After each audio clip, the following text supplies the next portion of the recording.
الرحیم الحمد للہ رب العالمین والصلاة والسلام علی سیدنا محمد وآلہ وصحبہ وازواجہ وذریتہ اجمعین اللہم ارنا الحق حقا وارزقنا اتباعہ وارنا الباطل باطلا وارزقنا اجتنابہ اللہم ربنا زدنا علما اللہم ربنا ارنا حقائق الاشیاء کما ہی اللہم ربنا ارنا حقائق الاشیاء کما ہی اللہم صلی صلاة کاملة وسلم سلاما تاما علی سیدنا ومولانا محمد الذي تنحل به العقد وتنفرج به الكرب وتقطع به الهوائج وتنال به الروائب وحسن الخواتيم ويستسقى الغمام بوجهه الكريم وعلى آله وأزواجه وذريته وصحبه في كل لمحة ونفس بعدد كل معلوم لك اللهم في هذا اليوم المبارك فرج عنا وعن إخواننا في غزة وفي فلسطين كلها وفي سائر بلدان المسلمين اللهم نفس كربنا وكربهم وثبت أقدامنا وأقدامهم والطف بنا بهم يا رب العالمين وصلى الله تعالى على رسوله خير خلقه محمد وعلى آله وأزواجه وذريته أجمعين۔ اچھا جی، یہ آتا پڑھ لیا تھا تو اس کو جاری رکھتے ہیں انشاءاللہ۔ بسم اللہ الذی لا یضر۔ اچھا جی، ہمیں احساس ہے کہ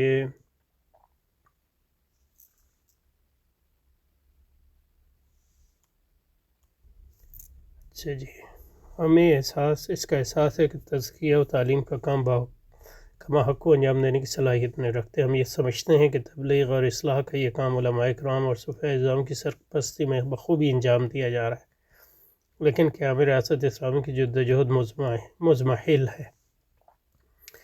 ہم تحریکات اسلامی کی اسی کمزوری کو رفع کرنے کی کوشش کریں۔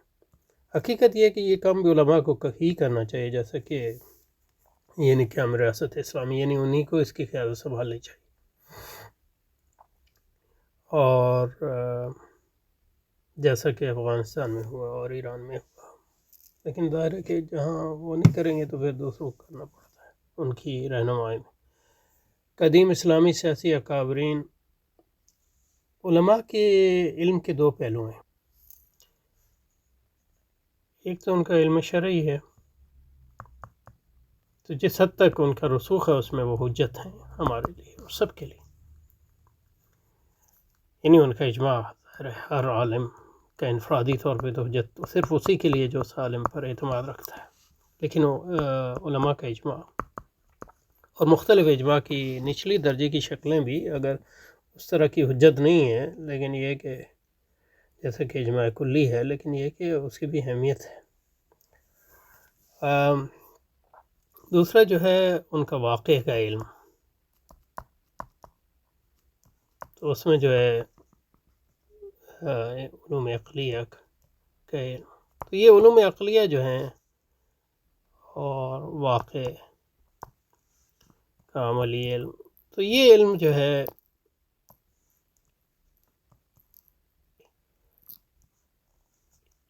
جو ہے ہر عالم کو حاصل کرنا ضروری ہے، اس حد تک جس حد تک جو ہے اس کو حکم شرعی کے سمجھنے کے لیے واقع کا علم بھی لازمی ہے، تو یہ علوم عقلیہ کا بھی سمجھنا ضروری ہے اور واقع کا علم بھی ضروری ہے۔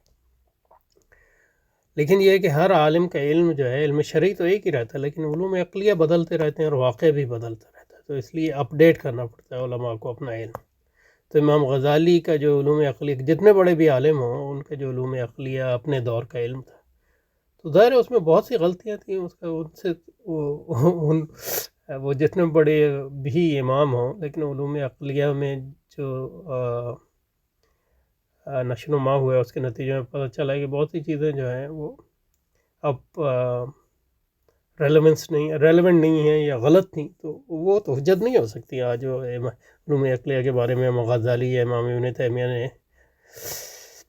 1000 سال پہلے کہا، وہ ساری باتیں تو صحیح نہیں ہو سکتی نہ وہ ہمارے لیے حجت ہے، نہ اس میں وہ اجماع حجت ہے کوئی علوم عقلیہ میں، نہ واقع کے فہم میں، کیونکہ واقع کا فہم بھی بدلتا رہتا ہے۔ اور جدیدیت کے ساتھ یہ ہوا ہے کہ نئے علوم عقلیہ میں علماء کو وہ رسوخ نہیں ہے، کیونکہ اسلامی تہذیب غالب نہیں ہے اور کوئی عمومی نظام تربیت نہیں ہے جس میں علوم شرعیہ بھی حاصل کی جائیں، علوم عقلیہ بھی اور واقع کا فہم بھی۔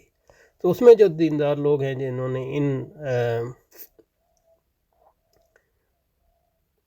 ان امور میں جو ہے رسوخ حاصل کیا ہے ان کو علماء کے سامنے ان کو پیش کرنا چاہیے۔ قدیم اسلامی اکابرین امام ماوردی، امام ابی امام اخبار نے اس قیام ریاست اسلامی جز کے فرضیت کو فریضہ اقامت دین کا ایک ایسا جز کرا دیا جس کی تطبیق تحریک جماعت اسلامی کے دوسرے اجزاء تبلیغ، تعلیم اور تزکیے سے کرنا لازم ہے۔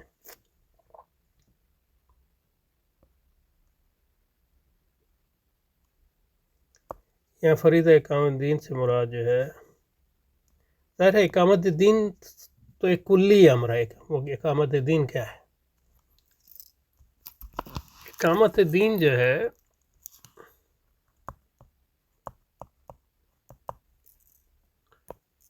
اس میں تینی، جیسے کہ امام شاہ ولی اللہ نے مطلب خلافت کی جو تعریف کی ہے اس میں لکھا ہے کہ الخلافت ہی ریاست العامہ، خلافت جو ہے ریاست عامہ کا نام ہے، فی تصدی لاقامت الدین، جس کا مقصد جو ہے اقامت دین ہے۔ یعنی خلافت کا مقصد کیا ہے؟ اقامت دین۔ تو اقامت دین جو ہے واجب ہے، اور اقامت دین ہو نہیں سکتا خلافت کے قیام کے بغیر۔ تو ما لا یتم الواجب الا بھی، تو وہ بھی واجب ہو جاتا ہے، جس کے بغیر جو ہے واجب پورا نہ ہو تو وہ بھی واجب ہو جاتا ہے۔ تو اقامت دین جو ہے وہ مقصد ہے، اور اقامت دین سے کیا مراد ہے؟ اقامت دین ایک کلی تصور ہے۔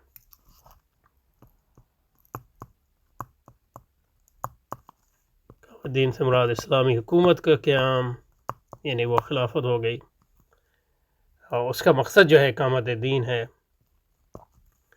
اور اقامت دین سے مراد جو ہے شاہ صاحب نے جو لکھا ہے اس میں، یعنی السٹریٹو ڈیفینیشن ہے، یعنی چیزوں کو گنوا رہے ہیں جو اقامت دین میں شامل ہے، وہ حصری نہیں ہے، السٹریشن کے لیے بتا رہے ہیں، لیکن ان میں جو ہے احیاء علوم دینیہ، تو یہ ایک بہت بڑا مقصد ہے احیاء علوم دینیہ۔ اس کے لیے مدارس کا قیام، اس کے لیے علماء کے وظیفے جاری کرنا وغیرہ وغیرہ، یہ سب یعنی خلافت کا مقصد ہے۔ ارکان اسلام کو قائم کرنا، یعنی نماز باجماعت قائم کرنا، جمعہ، زکوٰۃ لینا، زکوٰۃ دینا، جہاد بہت بڑا فریضہ ہے، یعنی جہاد کا قیام، اور جہاد کے سارے جو متعلقات ہیں شاہ صاحب ترتیب جیوش، یعنی آرمی کو، نیوی، ایئر فورس، ٹیکنالوجی حاصل کرنا، اور اس کے لیے جو سائنس ضروری ہے اس کو پڑھنا، یہ سب اقامت دین میں سے۔ اور یعنی اس میں جو فتوحات ہوں، اس کے بعد جو ہے جو غنیمت ہو اس کی تقسیم، عدالتی نظام کا قیام، یہ اقامت دین میں شامل ہے حضرت شاہ صاحب کے۔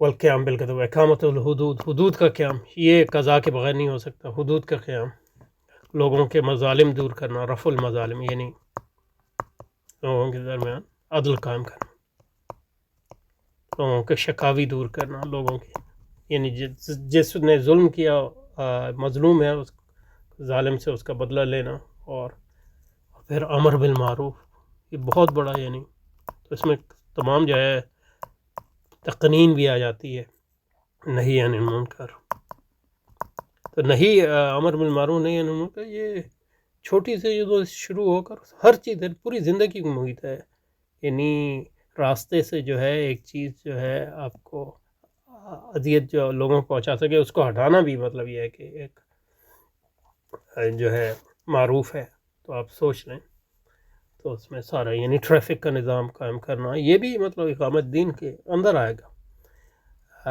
وغیرہ وغیرہ۔ نیابتاً عن رسول اللہ، یہ رسول اکرم کی نیابت ہے، آپ کی بحیثیت ہے، آپ کے نائب کے، آپ کے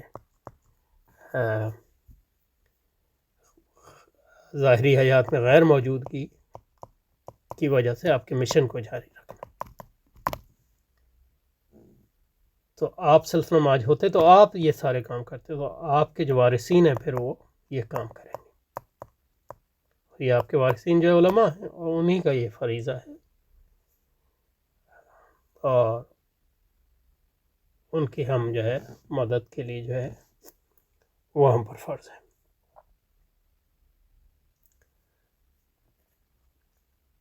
تو قدیم اسلامی سیاسی اکابر امام ماوردی، امام ضیاء اللہ، امام ابن خلدون، یعنی ان کا نام اس لیے رکھا کہ انہوں نے مطلب یہ کتابیں لکھی ہیں فلسفہ سیاست پہ، لیکن یہ کہ یعنی آپ کو ان کا خصوصاً ذکر کرنے کا کوئی مقصد نہیں ہے.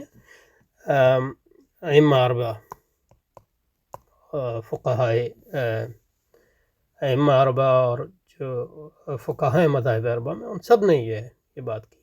قدیم اسلامی سیاسی اکابر امام نے کہا قیام ریاست اسلامی کی جدوجہد کو فریضہ اقامت دین کا ایک ایسا جز قرار دیا ہے. قیام ریاست دیکھیں نا آپ، شاہ صاحب کی جو ہم نے پڑھی تاریخ، خلافت جو ہے وہ اس کا مقصد جو ہے اقامت دین ہے، اور اقامت دین ہو نہیں سکتا خلافت کے بغیر. تو اس کا مطلب ہے خلافت، کیونکہ اقامت دین واجب ہے تو خلافت کا قیام یعنی ریاست کا قیام ضروری. اور ظاہر خیال خلافت جو ہے عمومی ہوگی، لیکن یہ کہ اس کے لیے سٹیپس کرنے پڑیں گے. رسول اکرم نے جو اپنی خلافت قائم کی پہلے مدینہ میں ہی قائم کی، تو جہاں تو اب ہم نے قائم کیا افغانستان میں، ایران میں، اور جگہوں پہ بھی قائم ہوگی انشاءاللہ. جس کی تطبیق تحریکات اقامت دین کے دوسرے اجزاء تبلیغ تعلیم اور تذکیہ سے کرنا لازم ہے. وغیرہ نے قیام اسلام کی جدوجہد کو فریضہ جس کی تطبیق تحریکات اسلامی کے دوسرے اجزاء تبلیغ تعلیم اور تذکیہ سے کرنا لازم ہے. تطبیق اس لیے یعنی اس کا تعلق کو، کیونکہ ریاست اسلامی خود کوئی مقصود نہیں ہے، اس کا مقصد یہی ہے کہ تبلیغ کی جائے، تعلیم کی جائے، تزکیہ کیا جائے. جیسا کہ میں نے ابھی آپ کو بتایا، شاہ ولی اللہ نے جو اقامت دین کا مطلب بتایا، اس میں یہ ساری چیزیں آتی. ارکان اسلام کا قیام، سب سے بڑا جہاد کا قیام، جیوش کا قیام، امر بالمعروف نہیں یعنی کسی حد تک تو یہ چیزیں ہو سکتی ہیں ریاست کے بغیر، لیکن یہ کہ مکمل طور پہ ان چیزوں کو قائم کرنا کا محقق ریاست کے بغیر نہیں ہو سکتا. اور ریاست جب تک قائم نہیں ہو، فقہا نے لکھا ہے کہ جماعت اسلامی یعنی اسلامی جماعت ہے، یعنی جماعت اسلامی کی بات نہیں کر رہا، عموماً جماعت اسلامی جماعت اسلامی معاشرہ جو ہے اس پر یہ فرض ہے، اس کے اہل حل و عقد پہ، کہ قیام ریاست اسلامی کی عدم موجودگی میں اس کام کو جس حد تک انجام دیا جا سکتا ہے انجام دیں، اور قیامت ریاست اسلامی کی جدوجہد ظاہر کریں. اور قیام اسلامی ریاست کی جدوجہد کبھی فرض ہوتی ہے، کبھی فرض کفایہ ہوتی ہے، کبھی فرض عین ہوتی ہے. ہمارے اس میں فرض عین اس لیے ہو گئی ہے کہ استعمار کی اگر حقیقت پر ہم غور کریں تو استعمار کی موجودگی میں اگر ہماری ریاست نہیں ہوگی تو یہ اسلام کو نگل جائے گا استعمار. تو اس لیے مطلب یہ جن لوگوں کو یہ سمجھ میں آ گیا ان کے لیے فرض عین ہو گیا. اچھا جی، سامراج، سرمایہ داری اور قیام ریاست کا قیام. تو آج اس ریاست کے قیام کی اہمیت زیادہ اس لیے ہو گئی ہے کہ استعمار قائم ہے، اور استعمار کی جو بنیاد ہے وہ ریاست کی قوت ہی پر قائم ہوئی. یعنی آپ دیکھیں نا کہ مطلب برطانیہ ایک ملک تھا، لیکن وہ عالمی سامراج اس وقت بنا جب ٹوڈرز نے جو ہے اور اس کے بعد جو ہے اسٹوئرٹس نے، اور اس کے بعد جو ہے پیورٹنز نے ایک مضبوط ریاست قائم کی، جس کو لوایتن، یعنی مطلب لوگوں نے کہا کہ یہ ایک دیوہیکل چیز تھی. اور اس مضبوط ریاست کی بنیاد دیگر ٹیکس کا سسٹم تھا اور نیوی، اور اس نے پھر جو ہے چھوٹا سا جزیرہ ہے لیکن اس مضبوط ریاست اور مضبوط ریاست کے بیک پر ٹیکس کا نظام تھا، اس نے جو ہے اور مضبوط نیوی، اس کے ذریعے جو ہے پورے عالم پر قبضہ کر لیا. اس کے بعد جو پھر امریکہ اس کا وارث بنا، اور آج جو ہے امریکہ جو ہے وہ عالمی قوت ہے، اور وہ کوشش کر رہا ہے کہ اسلام تمام اسلامی ممالک اس کے زیر اثر ہوں، اس کے نظام کے زیر اثر ہوں، سرمایہ داری کے زیر اثر ہوں، تو اس نے پھر جو ہے استعماری ریاستیں قائم کی، برطانیہ نے قائم کی، اور امریکہ اس کو نظام کو چلائے ہوئے ہے ایک دوسرے طریقے سے. اور جب تک اس استعماری ریاستوں کو جو ہے تتر بتر نہ کیا جائے، پھر امریکی سامراج کو وہاں سے نہ نکالا جائے، اسلام اقامت دین جو ہے ناممکن ہے. اس لیے جو ہے اسلامی ریاست کا قیام جو ہے نہ صرف یہ کہ اقامت دین ناممکن ہے، بلکہ اسلام کو مسخ کیا جا رہا ہے. یعنی آہستہ آہستہ مطلب جہاد کو نکالنے کی کوشش کی جا رہی ہے، امر بالمعروف نہی عن المنکر، یعنی اسلام کو بھی ایسے بنانے کی کوشش کی جا رہی ہے کہ جیسے عیسائیت اور یہودیت بن گئے، تاکہ وہ سرمایہ داری اور استعمار کے لیے کوئی خطرہ نہ ہے. تو اس کا مقابلہ ہو ہی نہیں سکتا بغیر جو ہے ریاست کے قیام کیا اور استعمار کے خلاف جدوجہد کے. اچھا، بر صغیر میں سامراج یعنی برطانیہ نے 18ویں اور 19ویں صدی میں اسلامی ریاست کا شرادہ بکھیر مغلیہ سلطنت کا. بر صغیر میں 1000 سال تک اسلامک ریاست جو ہے قائم رہی. مغل، اس سے پہلے ترک تھے، افغان تھے، ترک تھے، یعنی مختلف لوگ تھے. شرح نافذ رہی اور تمام اجتماعی فیصل اسلامی علوم کی روشنی میں مرتب کیا جائے. ظاہر ہے کہ اس پورے دور میں ریاست اسلامی کے جدوجہد کی کوئی ضرورت نہیں تھی، کیونکہ اسلامی ریاست قائم تھی اور اس کی اصلاح کی تو ضرورت تھی. لیکن یہ کہ اسلامی ریاست خلاف انقلاب تو ظاہر ہے وہ خروج تھا، لیکن جب اسلامی ریاست ختم ہو گئی تو پھر اس کی جدوجہد کی ضرورت ہو گئی. تبھی جو ہے علماء نے جو ہے جہاد شروع کیا 57 میں، اور اس سے پہلے بھی یعنی 38 میں سید بادشاہ نے، اور اس کے بعد جو ہے مجاہدین نے کوشش کی کہ اسلامی ریاست کا دوبارہ جو ہے قیام عمل میں ہے. اسی جدوجہد کے نتیجے میں آج جو ہے طالبان کی حکومت قائم ہوئی ہے، کیونکہ یہ انہی لوگوں کے وارث ہیں. اور جب سامراج نے الہادی ریاست قائم کی تو علماء کی صفوں سے اس عمل کی عسکری مزاحمت ہوئی. ان علماء میں فضل حق خیر آبادی، مولانا مدراسی، حاجی شریعت اللہ، سید بادشاہ، حضرت قطب الاقطاب، حاجی امداد اللہ مہاج المکی، شیخ الہند مولانا محمود الحسن دیوبندی، حاجی ترنگزئی، فقیر پیر رضوان اللہ علیہ مجمعین کے اسماء گرامی شامل. ہماری جماعت انہی اکابر کی جدوجہد کی اتباع اور احیاء کی کوشش کر رہی ہے، یا اس کو کرنا چاہیے. یعنی جس حد تک وہ کر رہی ہے وہ ٹھیک ہے، نہیں کر رہی ہے یہ پھر اس سے مطلب اس کو اپنے آپ کو درست کرنا چاہیے. یہ جماعت اسلامی کے بارے میں کہہ رہے ہیں، کیونکہ ڈاکٹر صاحب ہم سب ہیں اسی قافلہ شوق میں شامل، جس قافلہ شوق کے سالار ہیں شبیر. یہ تسلسل قائم کرنا اپنی جماعت کا ان اکابر سے یہ بہت اہم ہے، تاریخی تسلسل. اور اسی کے نتیجے میں ہم جو ہے برصغیر میں جو ہمارا اجماع ہے اس کے حصہ بن جاتے ہیں، اور بدعت سے بچتے ہیں اور گمراہیوں سے بچتے ہیں. لیکن یہ تمام جہادی کوششیں پسپا ہوئیں، اور 1920 کے بعد علماء نے قیادت اسلامی ریاست کو ناممکن تصور کر لیا، اور تمام توجہ سامراجی سرمایہ ریاست کی ماتحتی میں انہوں نے سامراجی ریاست کو ایک حقیقت کے طور پہ قبول کر لیا. اور ایک بار جب آپ اس کو حقیقت کو کے طور پر قبول کر لیتے ہیں تو پھر اس کو اپنے عمل کو جواز بھی دیتے ہیں. پھر یہ صرف حقیقت نہیں رہتی، بلکہ یہ ہے کہ وہ اصل بن جاتی ہے. تو جیسے بہت سے علماء یہ سمجھتے ہیں کہ پاکستان مطلب یہ ہے کہ ایک نارمل چیز ہے، نارمل اسلامی ریاست ہے، اس لیے وہ اس میں بالکل شریک ہوتے ہیں، سب کام کرتے ہیں. تو تمام تر توجہ سامراجی سرمایہ دار ریاست کی ماتحتی میں تحفظ دین پر مرکوز فرما دی. جہادی عمل سے رجعت اور اس غلط مفروضے کی بنیاد پر توجیہ کی گئی کہ تعلیم اور تزکیے کے معاشرتی پھیلاؤ کے نتیجے میں خود بخود یہ سیاسی جدوجہد کی اسلامی ریاست وجود میں آ جائے گی. تو یہ جو ہے مطلب، اور اس کے نتیجے میں مطلب یہ ہے کہ مکی دور کی ایک عجیب و غریب تشریح کی گئی. تو اس میں اہم چیز جو سمجھنے کی ہے وہ یہ ہے کہ خود بخود کوئی چیز نہیں ہوتی.